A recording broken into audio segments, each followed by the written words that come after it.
Assalamualaikum warahmatullahi wabarakatuh. Apa kabar teman-teman semua? Senang sekali kita dapat berjumpa kembali dalam pembelajaran pendidikan agama Islam dan budi pekerti. Materi kali ini melanjutkan materi sebelumnya, yakni memaknai Asmaul Husna dan mengimplementasikannya dalam kehidupan sehari-hari. Untuk itu, mari kita simak materi berikut ini ya dengan sama-sama. Yang pertama itu ada Al-Matin. Al-Matin artinya zat yang maha sangat kuat. Adapun maknanya adalah zat yang memiliki kekuatan sempurna yang kemampuan dan kekuasaannya mencapai puncak tertinggi. Tidak ada yang mengalahkan dia, siapapun, baik yang ada di bumi maupun di langit. Tidak ada penggerak di alam semesta ini selain Allah. Nah, pengamalan apa sih yang bisa kita implementasikan dalam kehidupan sehari-hari dari Asmaul Husna Al-Matin? Yang pertama itu memiliki tekad yang kuat dalam menjaga keutuhan negara Indonesia. Dari Sabang sampai Merauke kita terdiri dari beberapa suku, banyak sekali suku, pulau-pulau juga, agama, ras, dan budaya kita berbeda. Itulah kekayaan negeri kita ya. Maka dari itu kita harus bisa menjaganya supaya negeri Indonesia ini tetap rukun, adil, dan damai. Nah, bagaimana cara menjaga keutuhan? Salah satunya adalah tidak memecah belah persatuan, tidak mengadu domba antar sesama suku, antar agama atau etnis, menjaga lisan ya, terus saling bertoleransi. Nah, itu juga salah satu merawat keutuhan negara Indonesia. Selain menjaga teritorialnya juga, kita juga harus bisa menjaga kearifan lokalnya, budayanya, terus kerukunan dan gotong royongnya harus tetap dilestarikan. Itulah ciri khas karakter Indonesia. Dalam bidang teknologinya kita juga harus bisa menjaga adab menyampaikan informasi, yakni informasi yang fakta dan benar adanya ya, menyampaikan informasi yang berimbang, terus jangan menyebarkan hoak. Karena di zaman teknologi ini banyak sekali informasi yang sangat keliru ya. Maka dari itu kita harus pandai menyaringnya. Nah, dengan tidak menyebarkan informasi yang belum jelas asal usul kebenarannya, disitulah kita sudah menjaga kerukunan. Dengan tidak menyebarkan informasi dulu dan mengkaji dulu informasi yang kita terima, itu sangat bagus sekali supaya informasi yang mereka baca dan diterima itu benar sesuai fakta adanya. Nah, itu salah satu menjaga keutuhan kita ya, persatuan dan kesatuan kita, tidak menyebarkan informasi yang tidak benar. Yang kedua, hanya berpegang teguh kepada tali agama Allah Subhanahu wa taala dan tidak ada sesuatu pun yang dapat membuatnya berpaling. Tetap kita harus bertakwa, yakni mengerjakan perintahnya dan menjauhi larangannya. Apa yang diperintahkan oleh Allah dan apa yang disunahkan oleh Rasul itu harus kita kerjakan ya, untuk menjaga keimanan kita, untuk merawat keimanan kita agar terus berpegang teguh kepada Allah Subhanahu wa taala. Yang ketiga, berusahalah sekuat tenaga untuk mengendalikan hawa nafsu yang terdalam yang terdapat dalam diri sehingga seorang muslim tetap berada di jalan yang benar. Zaman Rasulullah kita sering lihat salah satu bagian kisah yang menarik adalah ketika perang ya. Banyak sekali fase-fase perang Rasulullah membela agama, dan itu sangat banyak sekali menguras harta, tenaga, bahkan nyawa. Tetapi menurut Rasulullah itu hanyalah perang yang kecil. Perang sesungguhnya adalah melawan hawa nafsu kita sendiri. Nafsu untuk bisa mengendalikan apa yang kita inginkan. Umpamanya kita tidak dibutakan oleh harta, tidak bernafsu untuk mengejar harta dunia dan lupa akhirat. Nafsu harus ada pada diri manusia, tetapi kita diperintahkan untuk bisa mengendalikannya sekuat tenaga. Nafsu mendorong kita kepada kebaikan, dan ada juga nafsu yang mendorong kita kepada keburukan. Maka dari itu kita harus bisa terus melatih diri kita agar hawa nafsu kita bisa terkendali. Yang selanjutnya, yang keempat, yakni memiliki prinsip dan pendirian yang kokoh untuk menyebarkan Islam yang memberikan rahmat kepada segenap alam. Agama ini diturunkan oleh Allah sebagai rahmat bagi semesta alam. Dengan Islam kita diajari oleh Allah cara agar kita bisa menjaga lingkungan, menjaga kerukunan antar sesama umat beragama. Itu juga salah satu cara untuk bisa menebar kasih sayang kepada seluruh makhluk yang ada di bumi.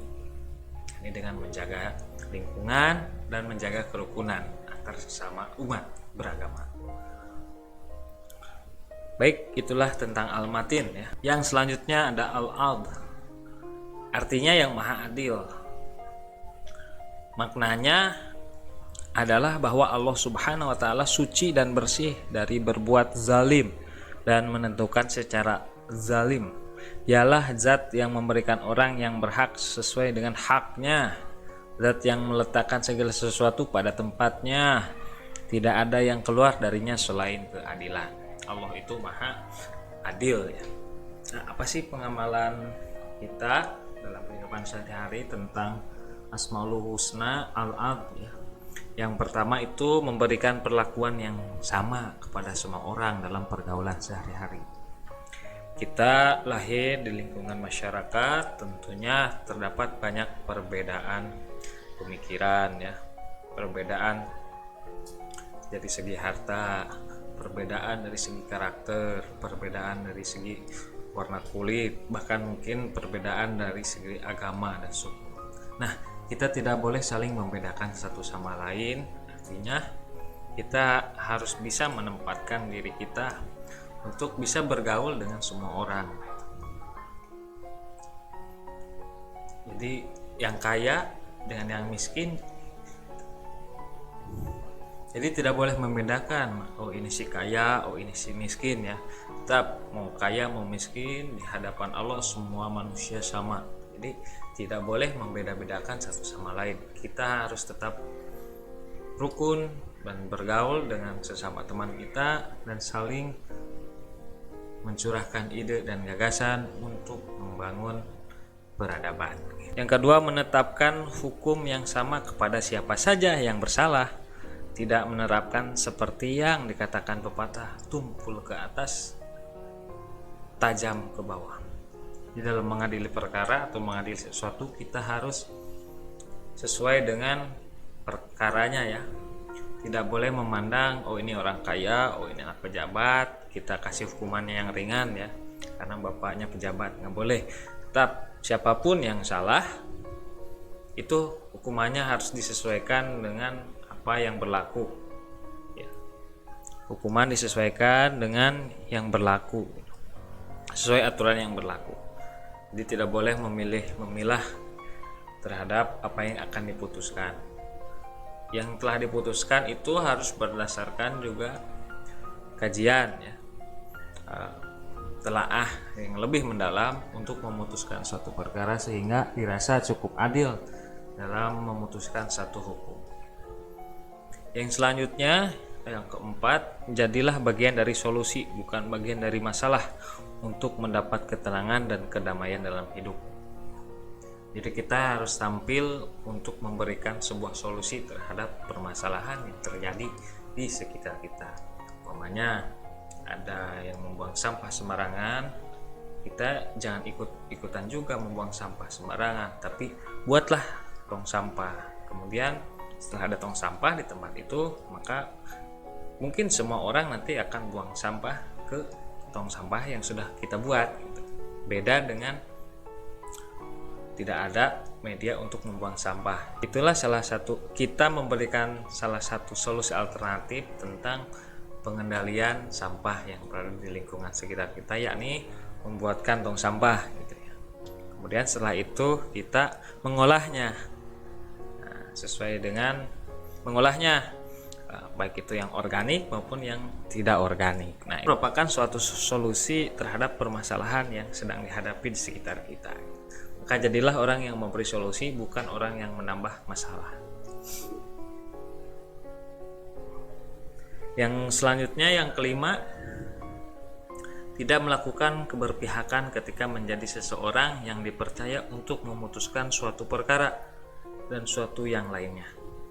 Jadi untuk memutuskan suatu perkara harus sesuai dengan faktanya. Yang selanjutnya, bersikap sportif dengan berani mengakui kesalahan yang sudah diperbuat. Inilah yang salah satu perbuatan yang sangat terpuji, yakni mengakui kesalahan. Kita kadang untuk mengakui kesalahan itu berat, malah ketika ditanya untuk mengklarifikasi malah kita berbohong. Nah, itu kalau kita berbohong maka itu akan semakin membawa beban pada diri kita. Maka dari itu mengakulah terhadap kesalahan yang telah diperbuat. Setelah itu meminta maaf tentunya ya atas kesalahan yang telah diperbuat. Nah, disitulah nanti Allah akan memberikan ketenangan kepada hati kita karena kita telah mengamalkan sifat-sifat yang jujur gitu. Baik, itu tadi tentang al-'adl pengamalannya. Kita lanjut ke al-akhir ya. Al-akhir artinya yang terakhir, maknanya adalah zat yang kekal, maha sendiri tanpa akhir. Maha suci Allah, tidak boleh baginya sifat fana. Dia maha akhir karena memfanakan makhluknya, dan dia sendiri kekal setelah semua makhluknya fana. Sifat al-akhir al-akhir milik Allah, berarti al-akhir kekekalannya. Setelah berakhirnya segala sesuatu, tidak ada sesuatu pun yang akhir selain Allah Subhanahu wa ta'ala menjadi yang setelahnya. Nah, seperti apa pengamalan al-akhir dalam kehidupan sehari-hari? Yang pertama, menjadikan Allah Subhanahu wa ta'ala itu sebagai tujuan peribadatan seorang hamba. Mengerjakan sesuatu apapun dengan niat, harus dengan niat karena Allah Subhanahu wa ta'ala, mengharapkan pahala darinya atau mengharap keriduan darinya. Itulah mau sholat, zakat, sedekah, mencari ilmu, semuanya harus tetap tujuannya adalah Allah, memohon keriduannya. Yang kedua, meyakini sepenuh hati bahwa yang kekal abadi hanyalah Allah semata. Oleh karena itu, seluruh sandaran hidup, tempat bergantung, tempat memohon hanya kepada Allah yang maha hidup. Jika kita memiliki permintaan ataupun memiliki cita-cita yang banyak, maka hanya kepada Allah lah kita meminta ya, karena Allah itu maha pemberi dan maha kekal. Jadi kalau kita bergantung pada manusia akan berakhir kecewa, tetapi ketika kita bergantung kepada Allah, maka segala sesuatu yang datang dari Allah itu semuanya baik, tidak ada yang buruk bagi diri kita. Maka dari itu tetap sabar, ikhlas, ridho terhadap apa ketetapan yang telah ditetapkan oleh Allah, dan terus bersandar kepada Allah sebagai modal hidup kita agar kita mendapat petunjuk dan segala permasalahan yang terjadi pada diri kita itu bisa selesai dengan mudah karena kita selalu menyandarkan kepada Allah Subhanahu wa ta'ala. Yang terakhir adalah menyadari bahwa kematian pasti akan datang, sehingga senantiasa termotivasi untuk selalu beramal soleh. Nah, ini amal soleh kematian merupakan kepastian bagi diri kita. Maka dari itu kita harus sekuat tenaga mempersiapkan bekal setelah kematian tersebut, yakni dengan mengerjakan amal soleh. Karena mati itu rahasia, maka setiap detik itu sangat berharga. Mari kita manfaatkan menjelang kematian kita ini untuk selalu beramal soleh dan berbuat baik, selalu bertobat, dan selalu menjauhi perbuatan-perbuatan yang dilarang oleh Allah Subhanahu wa ta'ala. Terima kasih atas perhatiannya bagi teman-teman semua. Itulah tadi makna Asmaul Husna yang saya sampaikan. Dari 3 Asmaul Husna yang tadi saya sampaikan itu, mudah-mudahan kita semua bisa mengamalkannya dalam kehidupan sehari-hari untuk meraih ridho Allah Subhanahu wa Ta'ala. Mohon maaf apabila terdapat banyak kekurangan dalam penyampaian materi.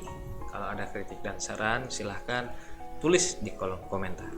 Terima kasih. Assalamualaikum warahmatullahi wabarakatuh.